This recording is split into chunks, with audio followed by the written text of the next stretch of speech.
Om Shruti Smriti Purananam Alayam Karunaalayam Namami Bhagavat Padam Shankaram Lokashankaram Shankaram Shankaracharyam Keshavam Badarayanam Sutra Bhashya Kritau Vande Bhagavantau Punah Punah Ishvaro Gururatmeti Murti Bheda Vibhagine Vyomavadvyaptadehaya Dakshinamurtaye Namaha.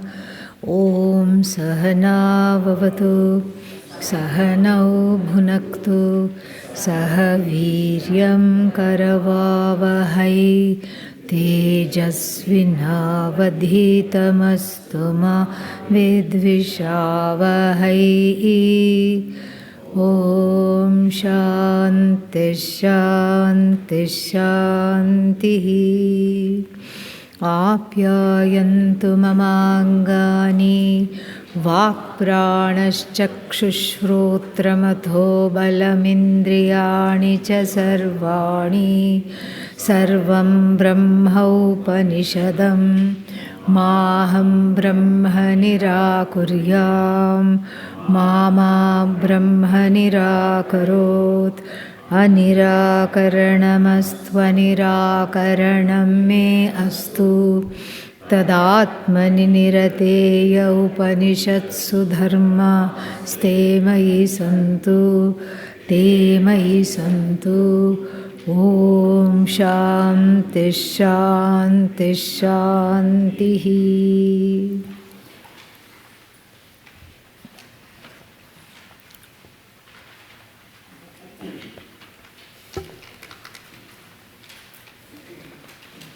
Just a small recap. A lot was covered yesterday, that's why. Sadeva Somya Idamagre Asit. This is what is called Maha Pratignya. Maha Pratignya means a thesis statement the purport of the Upanishad is to expand and unfold the thesis statement. Sadeva Somya Idamagre Asit becomes a Mahapratignya whose components are going to be unfolded throughout because that is the commitment of the Upanishad. So we saw Idam Vachyam. What is Idam? Idam Shabda Vachyam. Idam Buddhya Grihitam. What is Idam Shabda Vachyam? What is it that is known by the word Idam? Jagat. Very good. Jagat is what is known by Idam, and it is completely separate from what? Aham. Aham is the cognizer of Idam, and Aham will be later on revealed as Sadvastu. Sat alone is Aham. And then what is Idam? Idam is also what? Sadvastu only. But that which subsists exists along with word and meaning. Nama, Rupa, word and meaning. And so, therefore, the Idam, what we know as Idam. When do we know it as Idam? Now. That which is separated by names and forms, that which is separated by multitudes, this is what is called Idam. Idam Shabdavachyam. Idam, which is now available as what? Idam. Which is now available as Idam. Idam means objectifiable. To whom? Aham. It was. Asit. What was it? Abba, finally. Sat. It was Sat. It was Sad Asit. Sadeva Asit. Eva means Nirdharanarthe. Eva Shabda means there is alone was. There is nothing else because that was again talked. The Sat is talked about as Ekameva Advitiyam. There were not many Sats.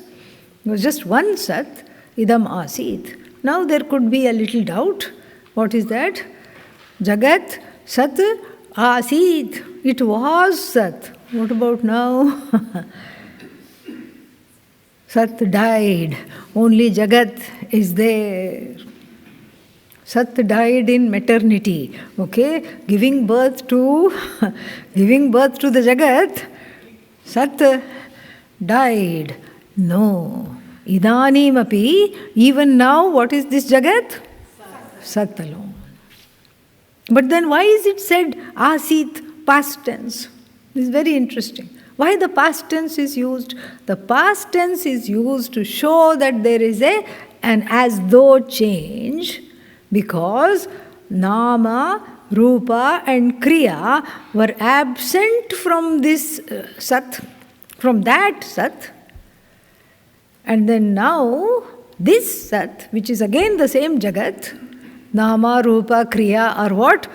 Present. Name and form were absent. That's why Asit. So that we are able to recognize the Jagat as Sat, free of name and form, but still what? Existent. That brings us to the second point of the recap. That what is Sat means? Existence without any qualification or condition. And what are the conditions? Time-wise, space-wise, object-wise, existence is not qualified. There is deshataha, kalataha, vastutaha, aparicchinnam Sat, aparichinna astita. Astita, existence from which the time-boundedness has been pedagogically removed. Very interesting. So why has it been removed? Because it doesn't belong there anyway. Then where does it belong? In our heads. Because any existence that we speak of, we cannot think of existence without time. We are bound in the time-space matrix, so any existence that we think of is what? Time-bound existence. Anything exists and then comes to an end, and that thing also comes to an end. Everything comes to an end. So the existence that we know is time-bound. So here the Upanishad presents an existence, kevala satta matram, kevalam sat, only Sat, that is free of time. How do we know it is free of time? Because when we study the Taittiriya Upanishad, the word Ananta, Anantam Sat. Here it is the word Sat is used, there Satyam is used, same thing. That Satyam has Anantyam. Anantyam means free of time, space, object, present, past, nothing is there. So it is pure, sheer existence that is not qualified by anything. This is very hard to bend the mind around. Very difficult. What is this? How can this existence be? And what is this? How to find it out? The mind is very, very, frustrated at this point. Because it wants to grasp the Sat. And so, what does it do? It needs an accomplice. It needs an accomplice. It can't do all this on its own. It's a lot of job for the mind. The mind is getting hot and bothered, and so is the student to whom the mind belongs, getting hot and bothered, like how to get this Sat. How to get this Sat, and this Brahman is what? Sat Brahma. And so how to get this Brahman?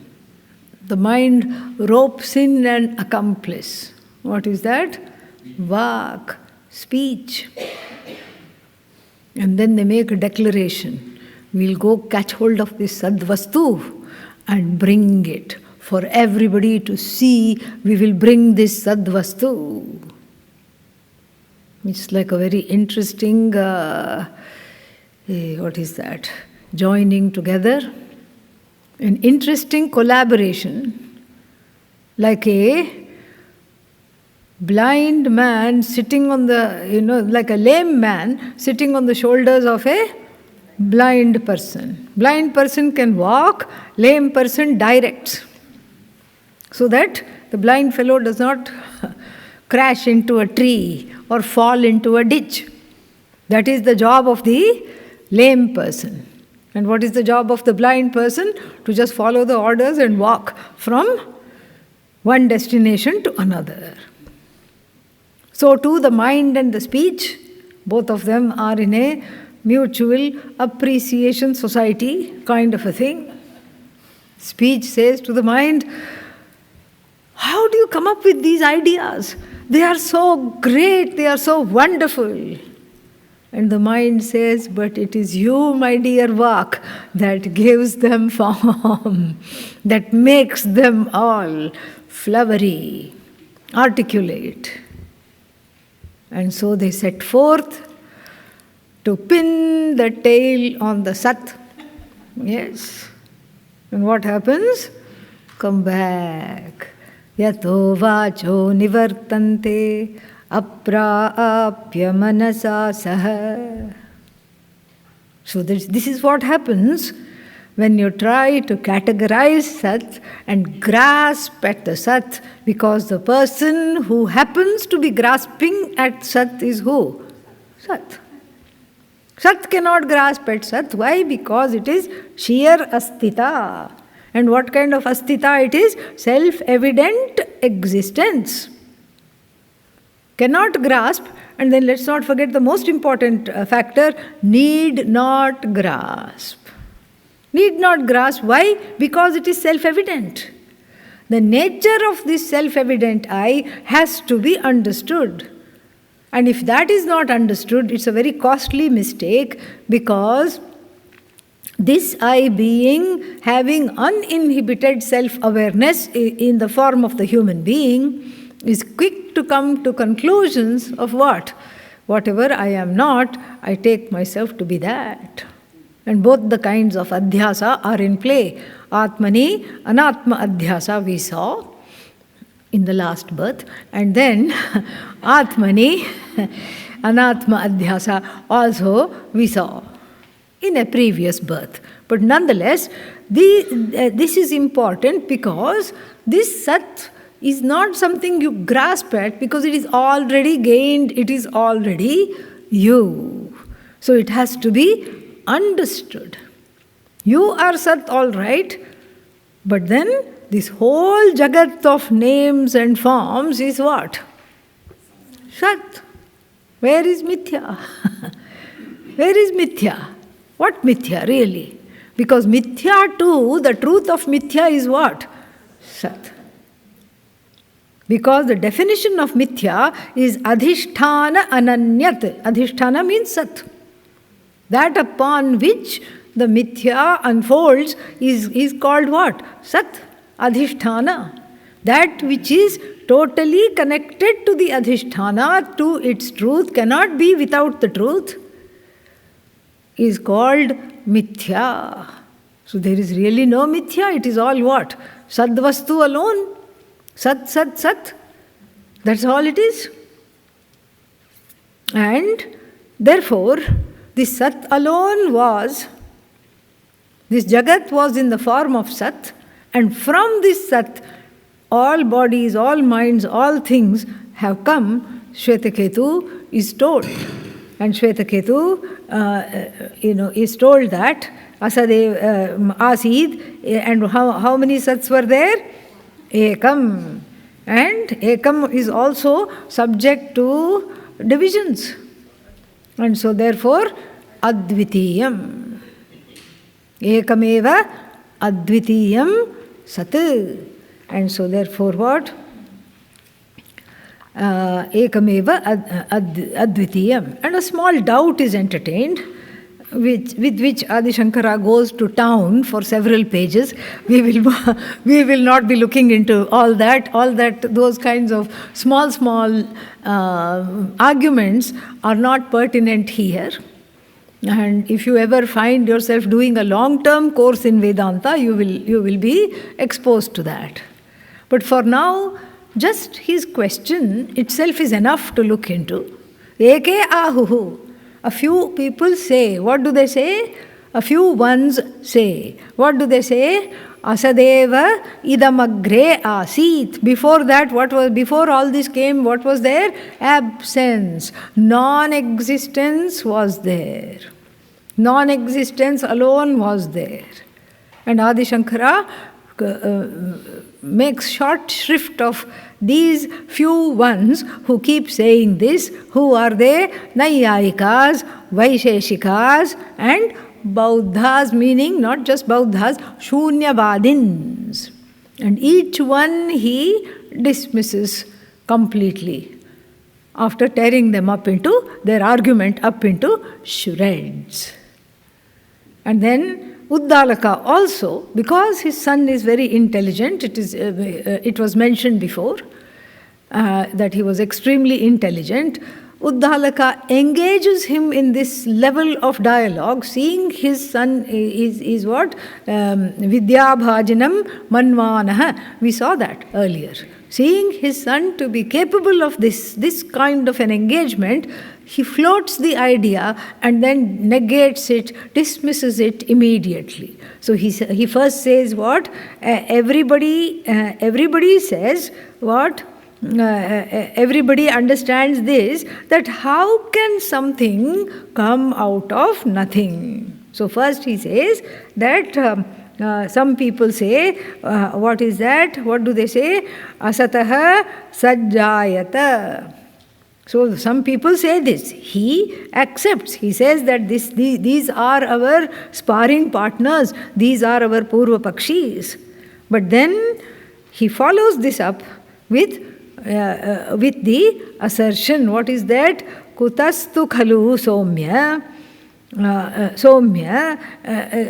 How and where? Where do you say that katham asataha sajjayate? Where has it been said? And it is very interesting, because where has it been said brings the whole gamut of shabda pramana. So this is the word kutaha tu khalu somya. Where on earth has it been said? Meaning there is no pramana for sat coming out of asat. Existence coming out of non-existence. Even to say that, it's really funny. But then to believe that is funnier still. And to make a philosophy out of it is ridiculous. But still people do this. And people give examples. Oh, it's like an onion. Very unfortunate example. Because we don't eat onions, first of all. And very unfortunate. You keep on peeling the onion. Very unappealing, okay? Yeah. And so you keep on peeling the onion, peeling the onion, peeling the onion. And after that what? Nothing is left. See? A ridiculous example. Nothing is left what? Where? The peeled onion is. Yeah. And the one who says nothing is left is. Peeler is. Where is asat now? No, non-thinking. You can believe things that are beyond logic. Like there is some swarga. Okay, because I have not gone there, I don't know. It's beyond logic, it's non-verifiable, all right, but it's beyond my logic. That after I die, I will go there, I could go there. Okay. Because whether I believe in Swarga or I do not believe in Swarga, what is it? Belief. That's what it is. Okay. Something survives death. Okay. And that I will go there in a certain form. Okay. And having gone there, I will enjoy myself. Okay. Because I don't know. Either way, I don't know. It's a belief. But to swallow this, something like this, that out of nothing has come everything, it's easier to swallow a pumpkin. Really. Whole. Yeah. Swaha. You can swallow the pumpkin easier than swallowing this. So, Uddalaka takes this and then shreds this by saying, the Upanishad shreds this by saying, Kutaha. Kutaha khalu somya. Where is it said? Meaning, what is the proof?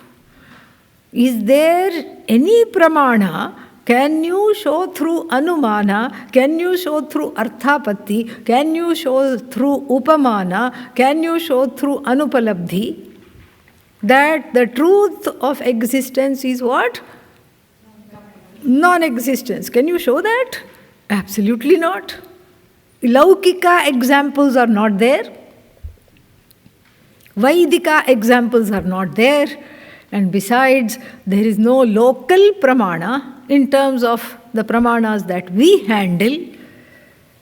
There is no pramana to declare, to establish, to prove that Sat has come from Asat. That Asat alone is the truth of everything that we say is existent. There is no pramana. And besides, where is the Shastra Pramana? Is there a Shastra Pramana to do this? Not at all. The Shastra always said, Sat. Satyam Jnanam Anantam Brahma. Not Asatyam Jnanam. No, it is Satyam Jnanam. Here also it is Sat. Sadeva Asit. So for your Asat, there is no Shastra Pramana. We have to tell these Shunyavadins and all these other people. And what will they say? We don't believe in your Shastra. We don't like your Veda. Whether you like it or not, is it there or not? Yes, it is there. No, we refuse to be guided by the Veda. We refuse to be guided by your Veda. We don't believe in Veda. Do you believe in yourself? Yeah, we believe in ourselves. Okay.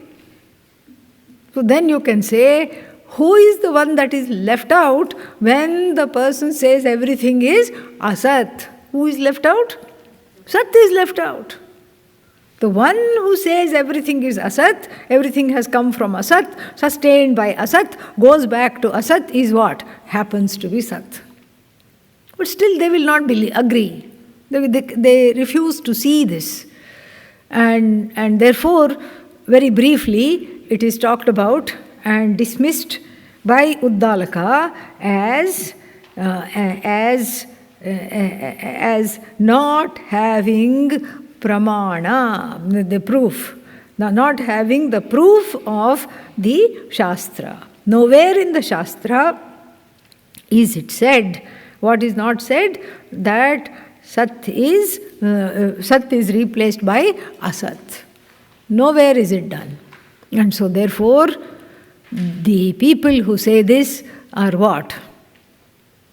Not correct, simply put.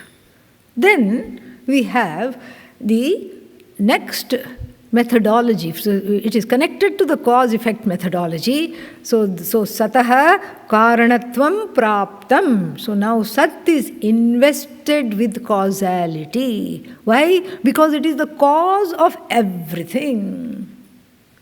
And therefore, what kind of a Sat is it? It is an alive Sat. Sentient Sat. Because out of insentient, nothing can come. It is a sentient Sat, which has a plan, which has a volition, and which has the ability to create, the ability to sustain, and the ability to take everything back. So therefore, it's a conscious Sat with volition. And now, very quietly, without discussing this with anybody, the Shruti moves very, very fast from seeing Sat as what? Seeing Sat simply as Astita Matram to be what? Jagat Karanam. This is a huge leap. A very, very big leap. Astita Matram, okay, I was okay. This is just plain existence. Okay, no problem. This Jagat existed in the form of Sat, which is the source of all existence. Okay. Now, that source of existence has been invested with a causality, especially in relation to everything that has as though come out of it. This whole Jagat, which has come out of it, to explain that, what do we see? That this Sat is invested with causality. Sataha Karanatvam Praptam. And what kind of a causality is it? As though causality. Very beautiful. So when we are talking of a cause, then there is no longer is the premise that this Jagat is a random occurrence of various molecules in coming together to form various aspects of the Jagat, starting with one's own body. Molecules came together and became what? Kidneys. Molecules came together randomly and then became what? Brain. And even these molecule vadins cannot explain what? Why is it infallible? Why don't the kidney cells, why don't they become the brain and start to leak? Nobody will explain this. They cannot explain this. And so, therefore, when we talk volition, when we talk about causality, what are we talking about? Ishvara. Very quietly, the Upanishad from Astita, from Astitvam, proceeds to Jagat Karanatvam. Very, very beautiful. And the same exact thing it does in the Taittiriya Upanishad also. First, there also there is a Mahapratigya. What is that? Brahmavida apnoti param. The knower of Brahman gains the ultimate, the absolute. Oh, then there is an akanksha created, the expectancy created. What is that? Kim tad Brahma. Where is this Brahman? What is this Brahman? How do I get this Brahman? Then Brahman is defined, Satyam, Jnanam, Anantam. And then one is told to see that, to understand that in and as the truth of one's own buddhi. One understands this Brahman as what? One's own buddhi.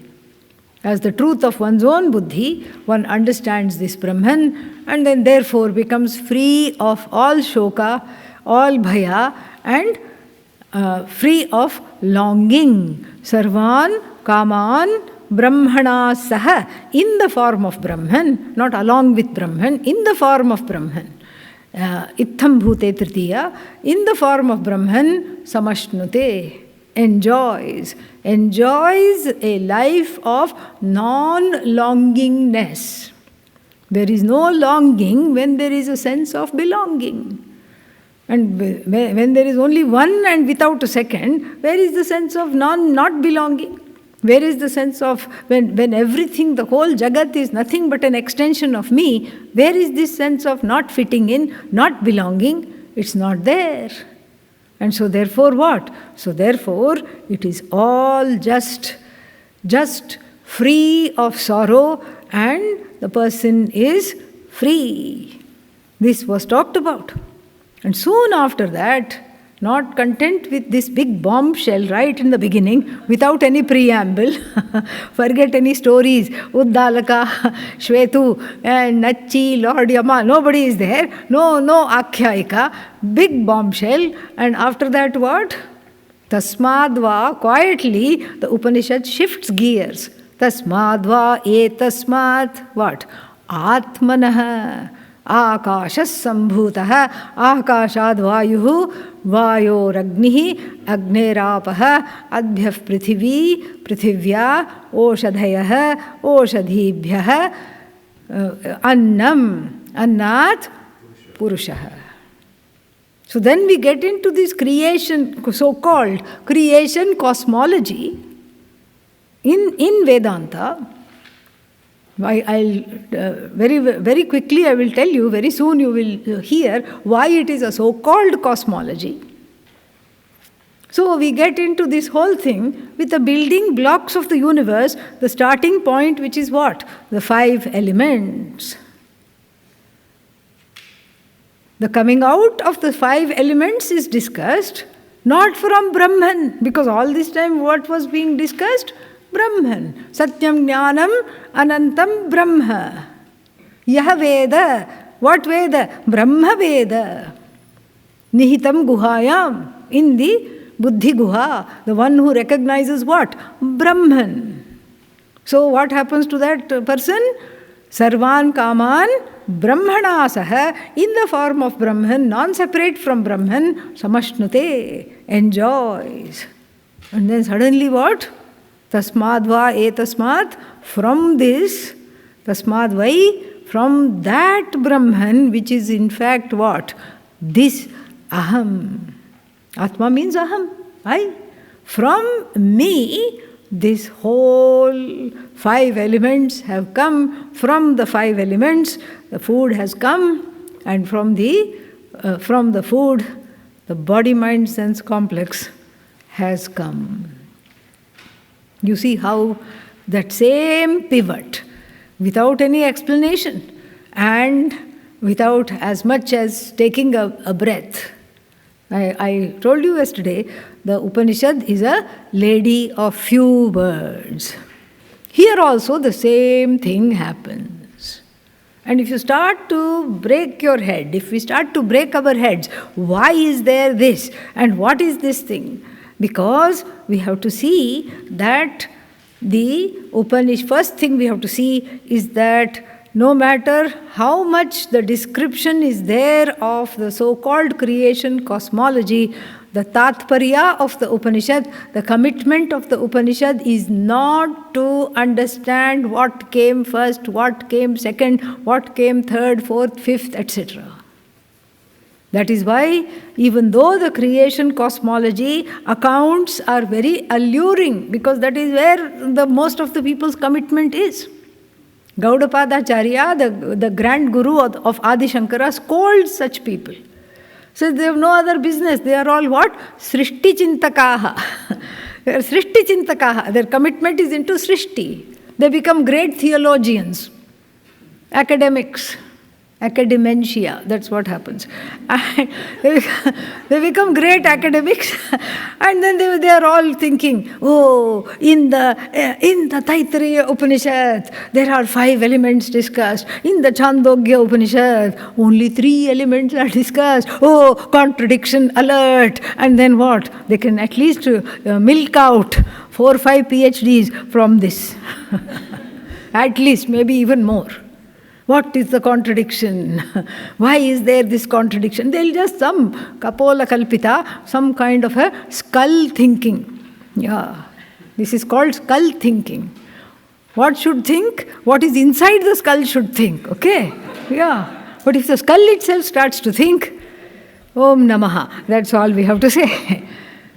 So this is not what the Upanishad is good at. This is not the business of the Upanishad. The Upanishad could care less if there are 100 elements or 5 elements or 3 elements or only 1 element, doesn't matter. That is not what the Upanishad is about to reveal, or that is not its commitment to reveal. Srishti is not its commitment. Because really speaking, where is the Srishti? If the Srishti means creation, Srishti is Sat, then what does the Upanishad see? Only Sat. Because in and through the Srishti, what is the truth of the Srishti? Sat. And the name and form keeps, getting destroyed, keep getting destroyed. So what remains when all the names and forms are gone? Sat. Sat alone remains. And so the commitment is to reveal Sat as you, as non-separate from you. The commitment is to reveal Jagat as non-separate from you. The elements as non-separate from you. That is the commitment. You are the Upanishad's commitment, not the Jagat. So Srishti, we don't even use the word, it is more of a abhivyakti. Abhivyakti, a manifestation. So, really the Sat is what? So from avyaktam to vyakta. Unmanifest to manifest. So what is the difference between unmanifest and manifest? Unmanifest has the latent potential. The latent potential for vyakaranam, for this manifoldness to take on many names and forms. That potential is there, and that potential, when that latent potential becomes blatant, then we say Jagat. That's all it is. And so if we start counting each and every ornament, then you'll just run out of numbers, million ornaments. How many gold? One. Ekam eva advitiyam. And everybody knows this story because I keep telling. Pujya Swamiji invited to what? Inaugurate jewelry shop by one bhakta. And Pujya Swamiji said, I've never done this before. What do I do? No, Swamiji, come, it'll be fun. Cut the ribbon and we'll light some lamps and, give prasad to all the people. Swamiji agreed. And Swamiji goes, cuts the ribbon, and then the man is very happy. The jewelry owners are very happy. Just as a token, as a memento, please take one thing. He didn't think there would be class in the jewelry shop. In the jewelry shop, there will be Vedanta class. He had no clue. He just thought we'll have a good time. But little did he know that a Vedantin of Pujya Swamiji's caliber does not switch off Vedanta ever. There is no other beingness to Pujya Swamiji. There was no other beingness other than Vedanta. This Mahatma lived, breathed, ate, drank, slept, dreamed. In every avastha, it was just Shruti, Shruti, Shruti, Vedanta, Vedanta, Vedanta. Are you sure? You want me to take one thing? Think carefully. Yes. You're talking to a Vedantin. No, Swamiji, really. I know you don't have any use, but you will give it to somebody else. Doesn't matter. I won't ask you what you did with it. Because when people give things to sadhus, this is from my own experience, they will say, you have to keep it at least for 3 months. Before giving it away. You have to keep it for 6 months. So, like that, he said, I will not hold you to it, Swamiji. You can give it to somebody else. Okay. I take gold, you keep the ornaments.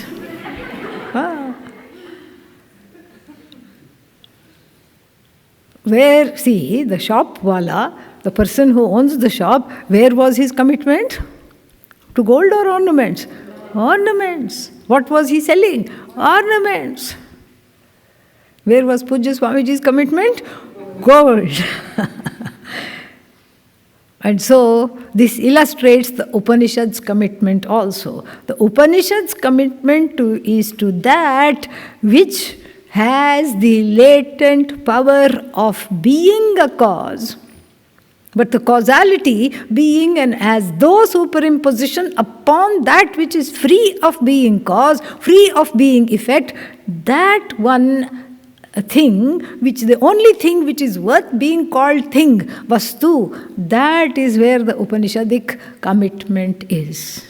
It's not in the names, it's not in the forms, it's not in how it came, why it came, how is it still living, all this, it's a waste of time. And if we go down that route, what happens to us? We become what Gaudapadacharya very beautifully said, Srishti Chintak we become, Srishti Chintakaha. Always worrying about, not seeing the forest for the trees. Keeping on doing a PhD over every tree and then not understanding the forest, not seeing what the vision is. When you are committed to division, there can be no vision. The vision of no division cannot exist along with all kinds of preoccupation with duality. But yet, the Upanishad understands two things very well. The first thing the Upanishad understands is that we are not there yet. We are not there yet.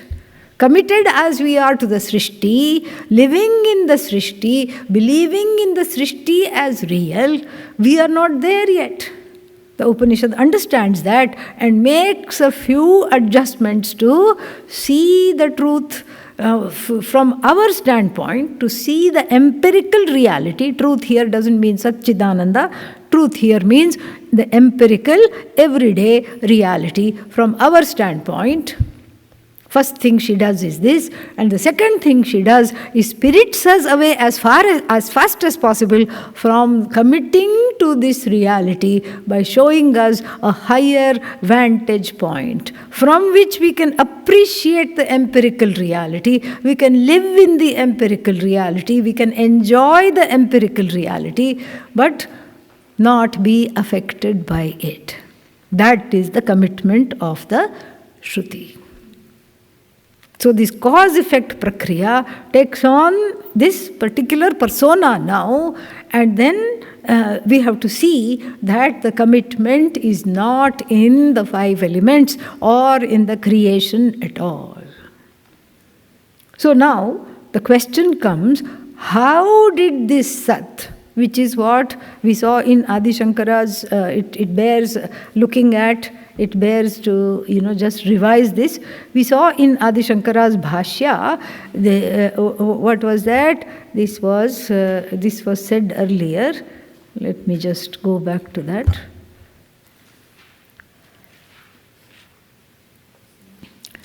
Discussing this particular sentence, Sadeva Somya Idamagre Asit. So we saw 3 things. What did he say? Nirvishesham Sat. Nirvishesham Sat. And then what else did he say? He said that it was Nirvishesham without any adjectives. That which does not brook any adjectives. And then Niravayavam, partless. That which is free of parts. So Nirvishesham, without any adjectives, without any attributes. Without any attributes, without any adjectives, that which was there, that is Nirvishesha, and then that which was Niravayava. Niravayava means what? No limbs, no parts. And then that which is Sarvagatam. Don't look for it in a location. Sarvagatam means what? All pervasive, everywhere, all at once, meaning free of time. Sarvagatam means not only Deshataha, but Kala is also included. Sarvagatam, not just now, before also when it was Asit, what was that? Sarvagatam. Sarvagatam Brahma. Nirvishesham Brahma. Nirvishesham Sat. Niravayavam Sat. Niranjanam. And then he leaves the best for last. Vijnana Swarupam yad avagamyate Vedantebhyah. Vijnana Swarupam means what? In the form of all-knowing being. When the word Vijnanam comes, you have come there. So Adi Shankara starts with Sat, ends up in what? Vijnana Swarupa. So it is non-separate from you, non-separate from this consciousness, which is now this Sat, is consciousness. It is alive, it is sentient. Why? Because I am sentient, so Sat is also sentient. I am included in this Sat. Sat is sentient, I am sentient, and this Sat is now going to be having a mantle of causality. How? Because of what is called Maya Shakti. Is not mentioned here, need not be mentioned here, because there are 2 Upanishads where Maya is talked about in a very direct way. Which Upanishads are there? First is the Brihadaranyaka Upanishad. Indro Maya Bhihi Pururupam Iyate. Maya Bhihi. One Maya itself is difficult to understand. And Maya Bhihi means plural. Through many Mayas, Indraha is Sat here. Sadvastu, Ishvara, Brahma. Maya Bhihi, along with this many forms of this Maya. Sattva, Rajas, Tamo Bhihi, Gunaihi. And then Pururupam. Pururupam means Bahurupam. Many rupas. This Sat gains, This Indra, Sat here is called Indra, Ishvara. This Ishvara becomes Ishvara how? Along with this Maya Shakti, which makes the so-called one without a second into as though many. So there we have the Upanishadic proof of Maya, discussion of Maya. The second place where Maya is deemed as such and directly talked about is the Shvetashvatara Upanishad. Mayantu prakritim vidyat mayanam cha maheshwaram. Samayi srijate idagum sarvam iti ahuhu. Manishinaha, etc. So, Mayam tu prakritim vidyat. Prakriti here means the raw material, so to speak. The raw material for this Jagat is what? Maya Shakti. All knowledge, all the ability to create, all these things. And the actual raw material also. The Maya is also divided into two, but we won't get into that. But here, in her latent form as Avyakta Shakti, which becomes Vyakta with each cycle of creation, which becomes alive. And what is that? This power which, attached to Brahman, what happens? Makes this Brahman into quote-unquote creator. There is no easy way to put it, other than always having the hands like this. like this, like this, like this, we get tired. There is no easy way to put it. So what is this Maya? Shakti. What kind of a Shakti? Kalpita Shakti. Mithya Bhuta Shakti. A power that is dependent upon Brahman. Very, very important to know this and understand this. So because if it is a parallel power, then we have the problem which many theologies, go into.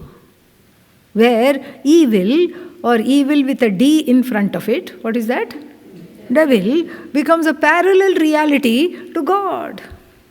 And then you have to be afraid of the devil because, will come under the spell of the devil. Here we have no such thing. It is not a parallel reality. It is not an oppositional reality.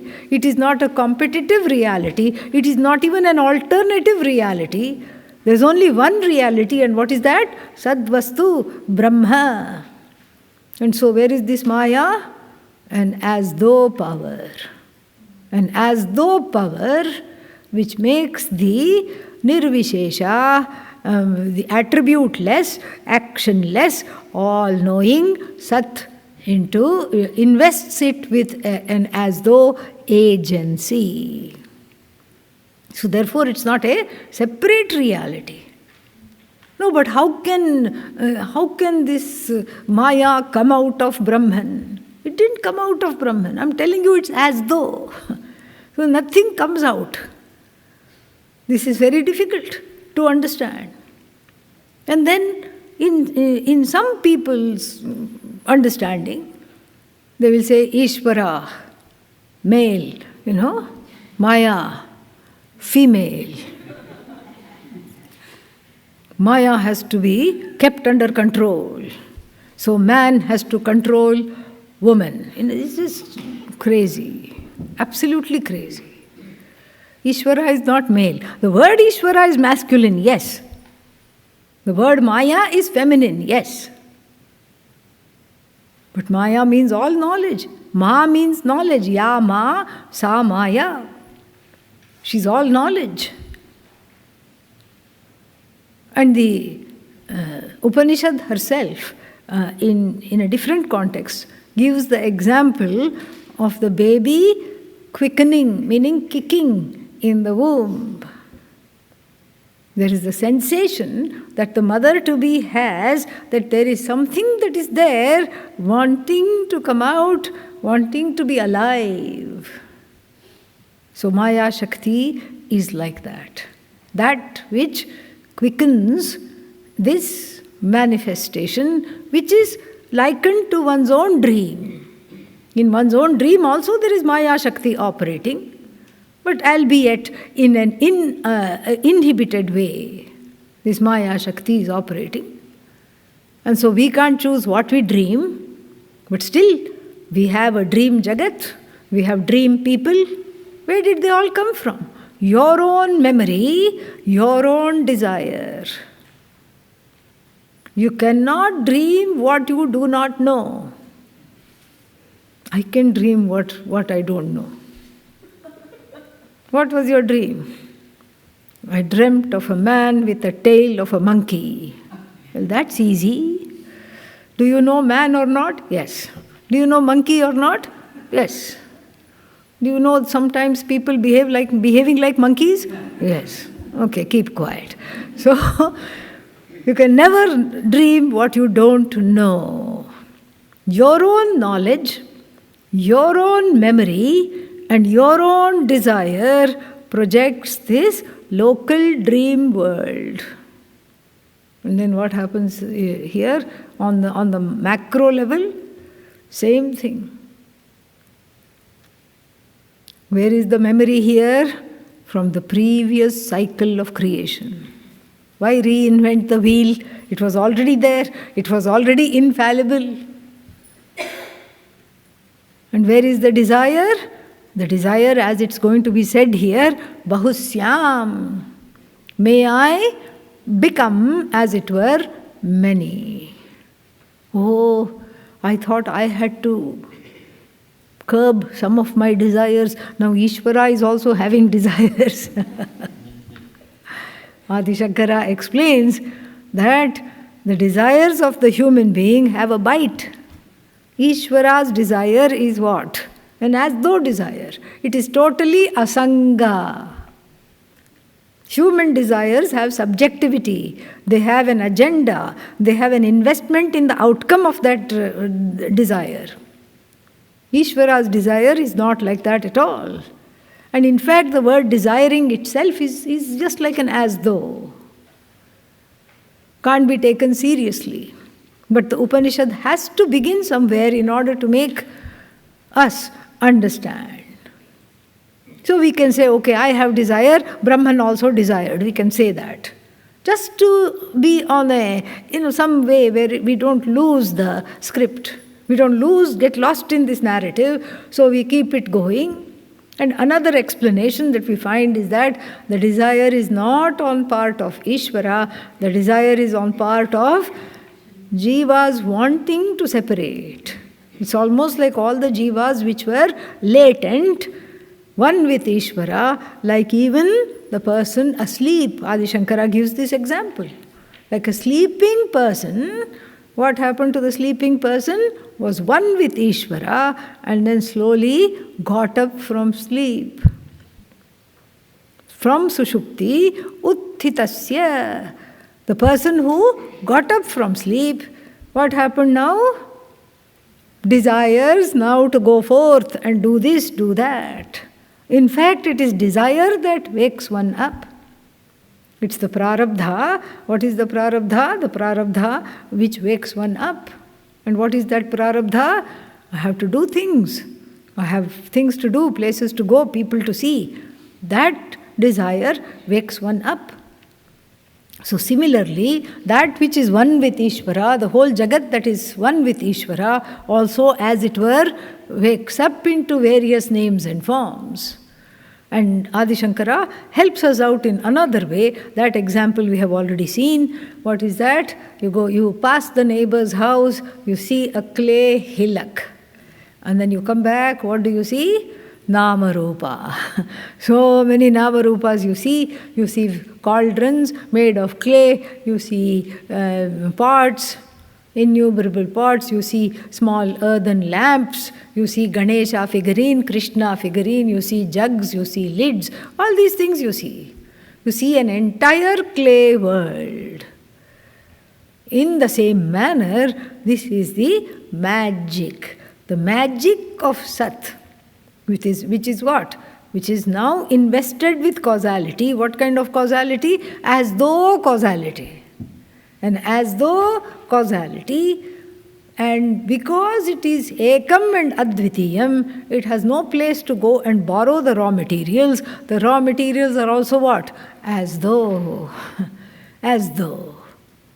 That's why Ishvara is called Mayavi. Mayin or Mayavin. Both those forms are correct. Mayin or Mayavin. So, unlike when you go to a magic show, you know what happens? The audience is enthralled. How did this happen? Like the ancient magic show had what is called the Indian rope trick. A person clambered up the rope. Not snake, okay? Yeah, not that kind of rope. Yeah. Clambered up the rope, and then some kind of a smoke was put in the room where the magic was there, and so the person became Tirobhuta, disappeared from view. Although he was talking from somewhere, from beyond the smoke, but you couldn't see him. And the magician, what does the magician do? Cut the rope into pieces. Oh, how will he come back? And then and that fellow is still talking, and before he goes up, he has a fight with the magician. So the magician says, I'm going to cut you into pieces, just like I cut this rope. And then the knife of the magician pierces the smoke, and then this horrible noise, sound effects are created, and then there is an appearance of various dismembered body parts falling. And as the audience is gasping in horror, that person who went up comes from the back of the audience saying, "Yay, here I am!" And everybody claps. This is the magic show. And there's only one person who does not succumb to the magic, the horror, the anticipation, the thrill. The one person is free of all that. Who is that? The magician himself. The magician cannot be surprised, because then the whole magic show is gone. Yeah. If the magician puts his hand in the hat and pulls out a rabbit, I was expecting a scarf. Finish. Gone. That will be the most disappointing thing. So this is what Ishvara is like, never succumbing to her own magic. The show is for the rest of us. The show is for the rest of us, and if we have Atma-jnanam, we can enjoy the show. Otherwise what? We are run ragged by the show. If we have Atma-jnanam, we take the show too seriously, and then we are run ragged by the show. And so here also we have this diversification, as it were, of this Sat into three Devatas. Here the elements are called Devatas. Why? Dyotanatmakatvat. Because of their shining nature. The shining nature is of Sat, which is all knowledge. And so everything that comes from Sat shares the DNA of this Sat. That too is of the shining nature. And so that's the first reason why the elements are called Devatas. The second reason is to invest the person, the student of the Upanishad, with Shraddha. So when there is Shraddha, you look at the elements as not elements. We don't look at the elements as elements. They are all Devatas. Namaste Vayo Tvameva Pratyaksham Brahmasi. We pray like this. We don't consider Vayu an element. This we have in common with all indigenous traditions of the world. You look at Native American belief systems and prayers, same thing. Mother is earth, father is sky. Like this, they also talk. Rivers are our sisters. They talk like this, our mothers. So too, because everything has come from Sat, everything is therefore sacred. That's why to have the Shraddha for everything that has come, and to see through the Nama-rupa and focus only on that sanctified presence, which is Sat. That's why the three elements are called what? devatas. Imaha tisro devataha. Very beautiful. Very beautiful reason also why they are called devatas. So these devatas, all of them, and now there are how many elements discussed in the Chandogya Upanishad? 3. Because we have to start somewhere. Why have the other 2 been left out? Because we are looking at Murta elements. Murta means those with form. The Upanishad is determined for us to be able to have a handle on this knowledge. Then if we start discussing space has come, then we ourselves get spaced out in this discussion. So space has been left out. Amurta. What else has been left out? Vayu. And what constitutes Murta and Amurta? How do we distinguish between Murta and Amurta? It depends on how many sense organs are able to objectify that. So the first Murta element is what? Fire. Fire is the first one that has form. So it is available to the eyes.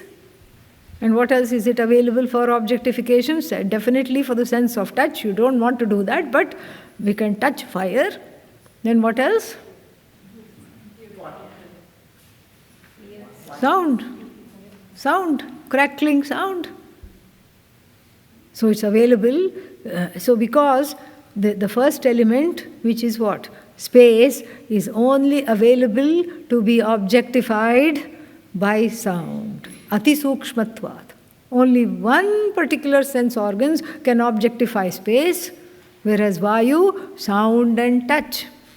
Then the anuvritti has to be done. Sound, touch and sight for fire. Sound, touch, sight and taste for water. Sound, touch, sight, taste and smell for earth. Gandhavati Prithvi. What is the smell the earth has? You know the smell? After it rains, that is the smell of the earth. And that earthen, that kind of a scent, very pleasant. And that is what is, that is how we decide whether something is Murta or Amurta. Generally, when we can objectify with the eyes, then it becomes Murta. So the 3 Murta elements are discussed here as Devatas. The Upanishad is very particular that you give that each element a status of Devata for the reasons we have mentioned, and also because they are actively, quote-unquote, manifesting, creating and helping the creation of this Jagat. So this is how the so-called, quote-unquote, creation cosmology is explained here, but really speaking, the Tatparya of the Upanishad is elsewhere. The Tatparya of the Upanishad is in revealing the Mahavakya, which will come at the end of each section. And what is that? Tat Svat Sa Atma Shvetaketo Tvam Asi. That is the commitment of the Upanishad. So that one understands, I am this Sat. And so hopefully one will not get waylaid by the rest of the discussion here.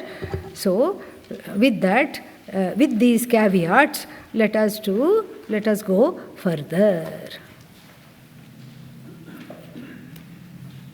Between the mantra 622, which we have chanted, and the mantra 623 is a big jump, which hopefully has been covered by this discussion. Tat aikshat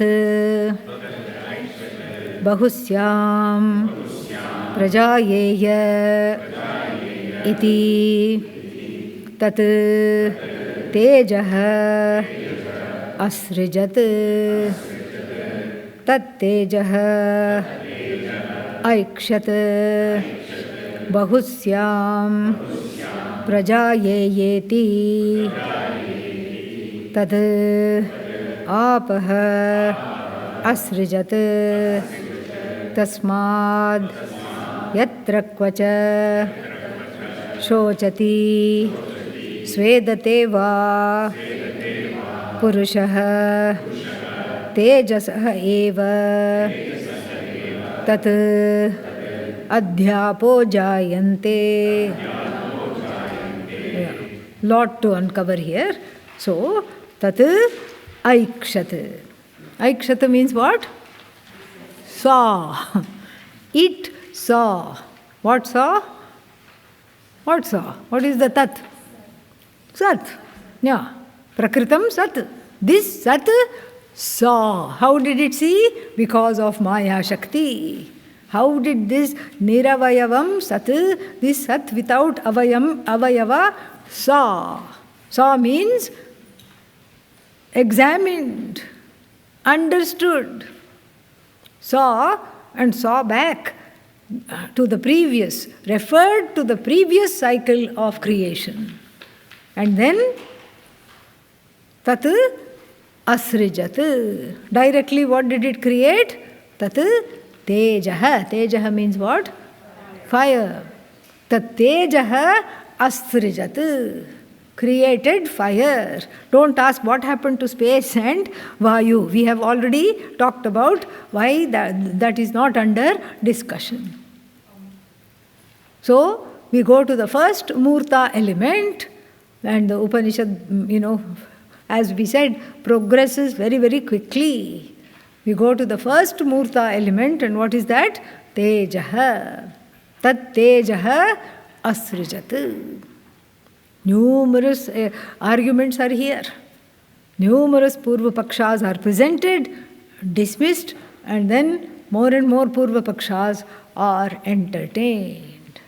First question comes, how could Sat see? If it doesn't have eyes, how could it see? And why is it said it sees? So Sat doesn't have eyes, but here what are we talking about? Ishvara. Maya Shakti Yuta Ishvara. Ishvara endowed with Maya Shakti, Aikshata, saw. So why past tense? Long time ago. Srishtehe prak. That is what was talked about earlier. Asit. Therefore, Aikshata. And so why is the Upanishad very, very committed to imbuing Sat with agency? With agency of sight, the agency of creating, the agency of sustaining, taking back, etc. Here the agency of seeing, planning. Why is the Upanishad bent upon giving this agency? Because there are certain theologies, belief systems, darshanas that talk about how everything has come out of the, not asat, but insentient tattva. Insentience is the cause of everything in the universe. And who are these friends? Sankhyas. Sankhya belief system says everything has come from pradhana. This pradhana is the karana. Jagat karanam is what? Pradhanam. And what is this pradhanam? Inert or sentient? Inert. Inert. There, pradhanam is presented as jagat karanam. And in contrast to that, here, aikshata. Pradhanam is not capable of ikshanam. And so, if there is ikshanam, seeing happening, seeing means seeing back, to see how the previous cycle of creation was. Seeing, contemplating. Seeing here is just like in the Taittiriya Upanishad, satapo tapyata. Contemplated. Contemplated on what? The previous cycle of creation. Because all this is in the form of sankalpa. Sankalpa matrena abhivyakti. The manifestation is in the form of just a sankalpa. Intention alone is the creation, just like in the dream. Intention alone is the manifestation, leads to the manifestation because the intention is very powerful. Why? Because it is entirely without any kind of prejudice or desire. That's why it is powerful. That is why even the jnani is said to have this kind of an intention, known as what? Satya Sankalpa. Satya Sankalpa means whatever they desire comes true. When does that happen? When you no longer have any desires left. That's not fair. What use is that? What use is that? That's exactly how it is. Kamadhenu, who is, how do you say in English? Wish cow, wish-fulfilling cow. Wish-fulfilling cow can be only handled by the one who has no wishes. Yeah. Vishwamitra went and wanted that cow. And he was told, no, you can't have it. You have to stop having desires, then you can handle this cow. Otherwise she'll not listen to you. This is all allegories, very beautiful allegories. Then if you are questioning of what use is the power to fulfill all desires, when you don't have any desires left, it is just all sheer enjoyment. Because you are a free person. The jnani also, like Bhagavan, is Satya Sankalpa. Satya Sankalpa means the one who Sankalpa Matrena is able to fulfill desires for who? Others. Therefore, the Upanishad, in the Mundaka Upanishad, in the concluding mantras, says, Atmagyam hi archayet bhutikamaha. Bhutikamaha means the person who has material desires for promotion, for peace, prosperity, welfare of the family. Everybody should get along. Right now, nobody is getting along. And these kinds of prayers, you take it to the one who knows the Atma. In the beginning, there is no connection. You say, what? What will the Atma Jnani is not my wish Jnani? How will he or she fulfill my desires? That is the disconnect there. But since the Atma Jnani has no desires of their own, then if you take your desires to them and make them an altar of wish fulfillment, and if your prarabdha allows it, if your prarabdha karma allows it, that wish gets fulfilled. This everybody knows. Even people unlettered in V for Vedanta know this all over India. Once I went with Pujya Swamiji to a small village somewhere in Andhra Pradesh where they were doing a Kumbhabhishekam. They were not just content in touching Pujya Swamiji's feet, they wanted to milk the punya. So they started milking from the knee downwards. Milk, milk, milk. And of course it was very, very uncomfortable. So all of us, we had to form a human chain so that they would just do namaskaras from far. And it didn't end there because there was thousands of people gathered and they had another bright idea, let our babies be blessed. So suddenly there are babies flying in the air. I'm not kidding you. Yeah. I can make up many things, but this is not one of them. This is not one of them. So there are babies flying and they said, and they would just make eye contact with one of us. No, don't do that. Before you said no, the baby would come. And so here we were catching the babies, presenting, putting it on Pujya Swamiji to touch. And then we would say, what to do with this baby? They would say, throw it back, throw it back. No, we are not going to throw this back. The baby will be scarred for life. We are not going to throw it back. So, like this, everybody knows this. And so, if Atmajnani can be Satya Sankalpa, what to talk about? Ishvara. Utterly desireless and therefore commands this whole universe of names and forms beautifully just by the intention alone. By the intention alone, everything comes. So that is what it means. Tat Sat Aikshat.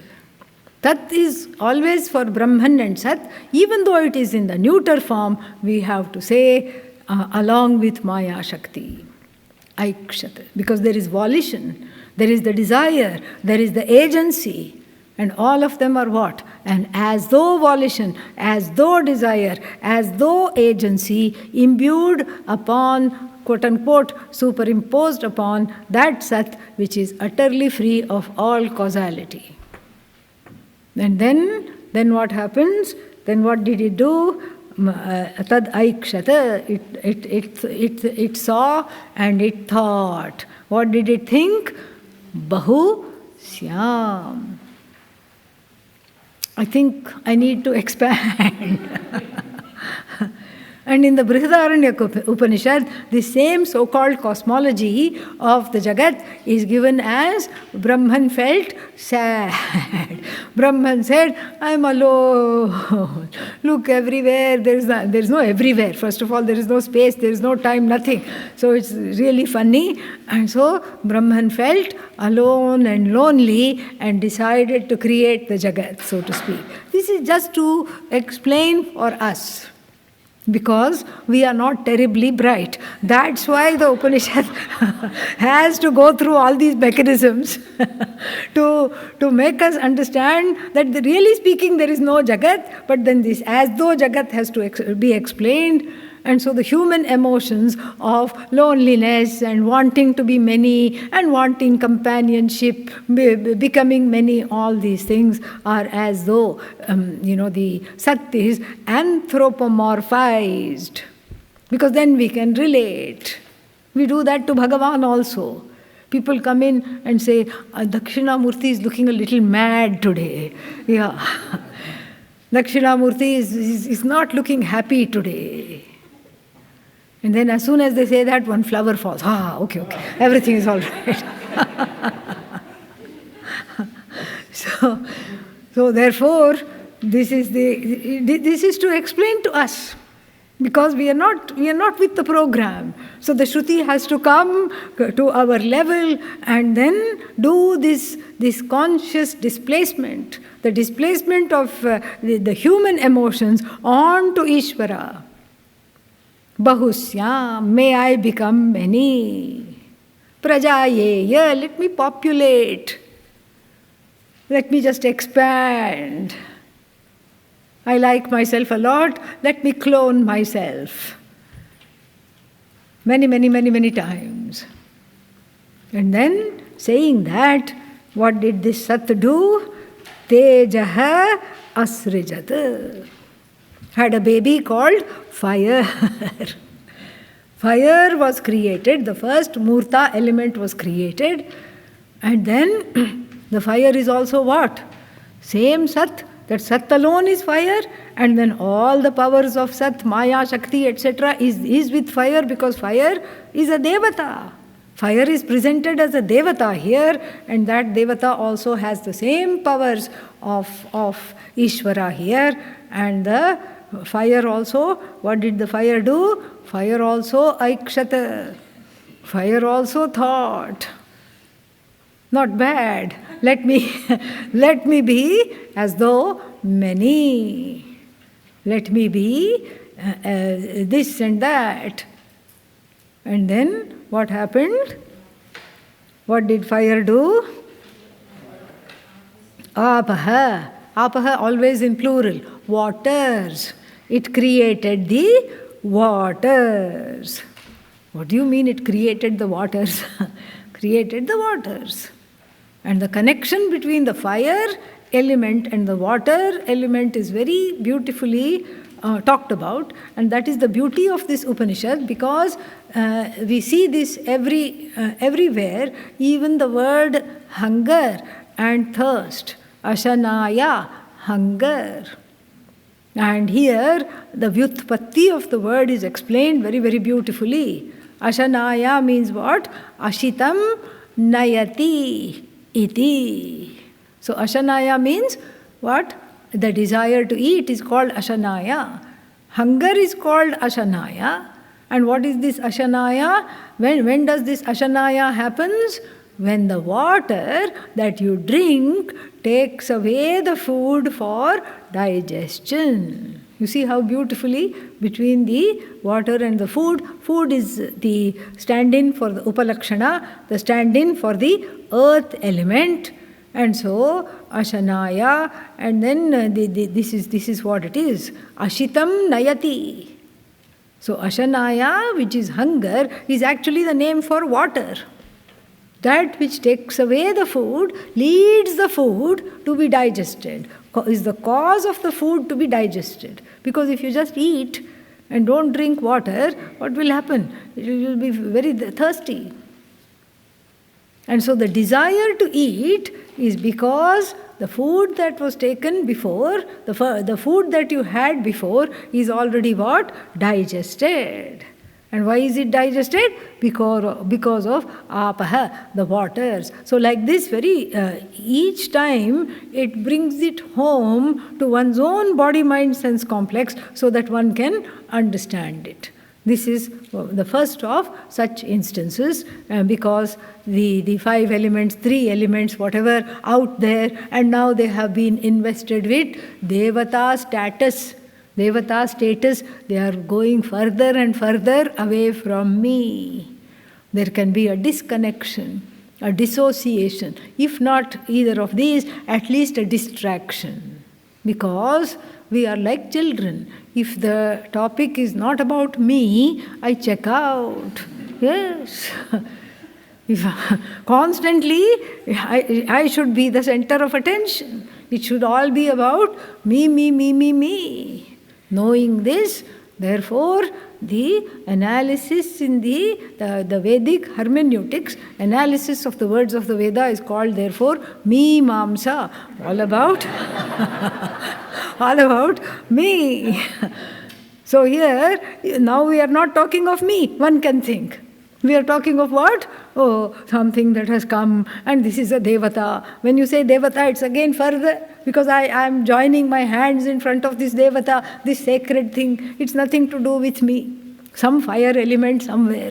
And then that created the waters, big deal, so what? So what if fire created the water? What does it have to do with me? The Upanishad explains. It has everything to do with you. Your own hunger is what? Fire. Your own thirst is what? The desire for that water element, that water devata. And then here, what does it say? Very nice connection is made. It says that whenever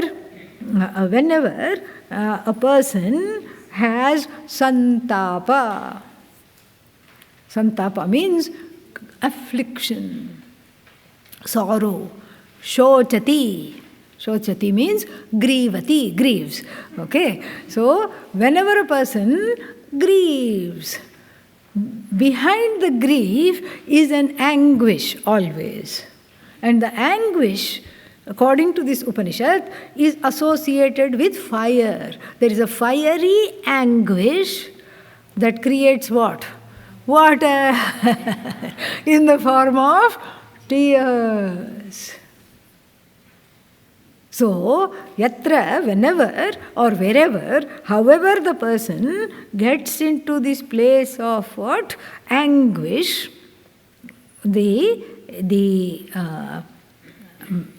shoka comes, sorrow comes, anguish comes, then what does the person do? Produce water. Very interesting. See, now everybody checked back in. You see, the Upanishad knows this, yeah. Now everybody automatically checked back in. Okay, finally it's about me. It's about me again. Oh, goody. So, whenever a person has santapa, you see, even in the word santapa, that tapa is there. That tapa, the anguish, is a fiery anguish that gives rise to sorrow, and the sorrow is associated with what? Tears. Tears, what is the ingredient of tears? Water. Or there is fear. Because this is the two emotions that every Upanishad deals with. Shoka and Bhaya. Many of the Upanishads and the Bhagavad Gita herself are committed to Shoka Nivritti, removal of sorrow.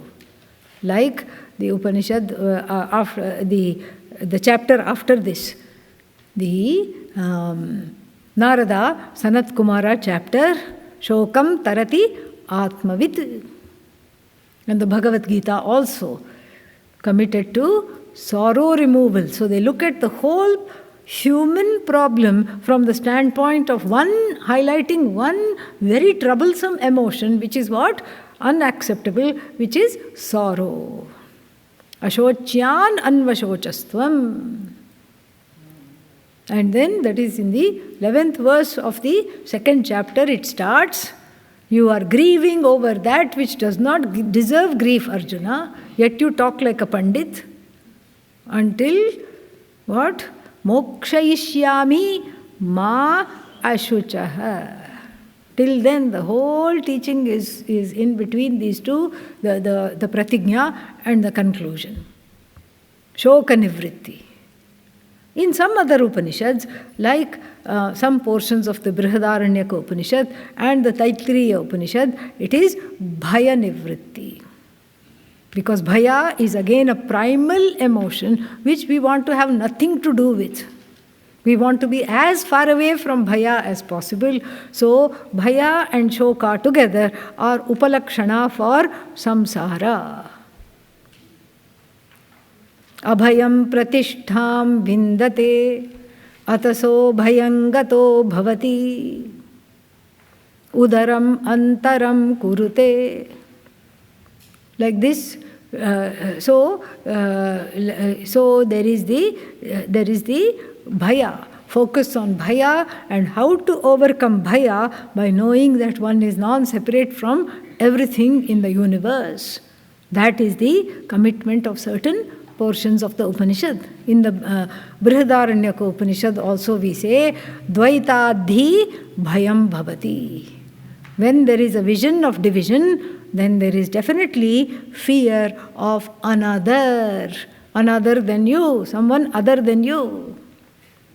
And so, in this way, bhaya and shoka being the primal, what is that, the indicators of samsara, these emotions are not at all tolerated. So here, both bhaya and shoka are talked about. Whenever a person grieves, water is produced.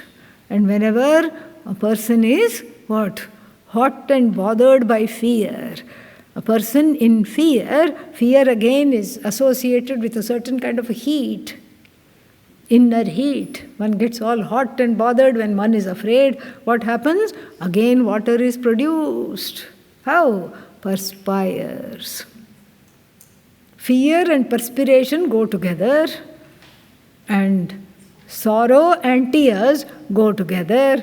Behind sorrow and behind fear, what is there? Fire. Yeah. The fire element or the heat is there. The heat is in the form of the emotional anguish. And so saying, it will continue, and then we are not going to see the whole of it. This, what is in front of you, these pages have been heavily redacted, like government documents. So we will understand enough of it to get the idea of the things. And then after this whole quote-unquote creation cosmology, we can look forward to specific teachings that Shvetaketu, using some examples, is going to receive from his teacher, father teacher, Uddalaka. Om Purnamadav Purnamidam Purnat Purnamudachyate Purnasya Purnamadagya Purnameva Vashishyate. Om Shanti Shanti Shanti Harihi Om Shri Gurubhyo Namaha Harihi Om.